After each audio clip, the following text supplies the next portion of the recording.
24 फरवरी बुध का दिन सेपैर 2021 उमरकोट सिंध का एक बहुत दूर अफ्तादा इलाका। उस किले में खड़ा हूँ जहाँ अकबर बादशाह की पैदाइश है और अकबर बादशाह वहाँ पैदा हुए। कहानी कुछ यूँ है, हुमायूं से सब कुछ लुट गया।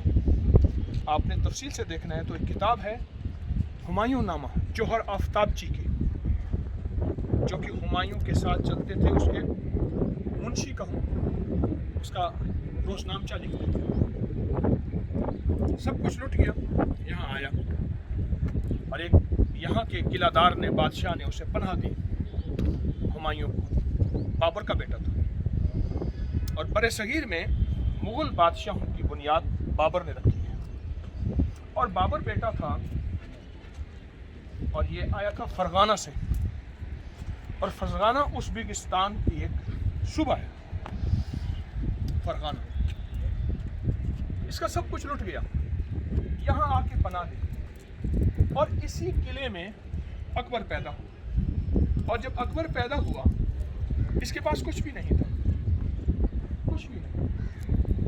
एक मुश्क का नाफा था, कस्तूरी मुश्क, उसको काटा और उसके खुशबू खैमे में फैली। तो एक दुआ की हुमायूं ने, और अनोखी दुआ की, या अल्लाह जिस तरह ये खुशबू फैली है इस तरह मेरा एक बेटा, इसका नाम अकबर रखता हूँ, अकबर आज़म, मुग़ल आज़म। अल्लाह इस बेटे की खुशबू भी ऐसी फैला। पर इससे एक ख़ता हुई, विजदानी कैफियत में था, लुटा पिटा था, परदेसी था, परदेसी की दुआएं कबूल होती, ईमान भी मांग लेता, हिदायत भी मांग लेता, वो ना मांगा। और किला उमरकोट आज इसको 1000 साल से ज़्यादा अरसा हो गए बने हुए। यहाँ उसकी ज़िंदगी आँख खोली अकबर ने। बस अकबर आज़म तो बना और उससे कुछ खताएँ हो गई दीन के बारे में। तो आज मैं उस किला उमरकोट में, और ये उमरकोट उमर सोमरो बादशाह था। मारवी के मकबरे में अभी मैं जो है थरपारकर से होके आया हूँ। मारवी के मकबरे में थरकारपर से होके आया। तो ये एक इश्क और मोहब्बत की दास्तान थी उमर बादशाह के नाम पे।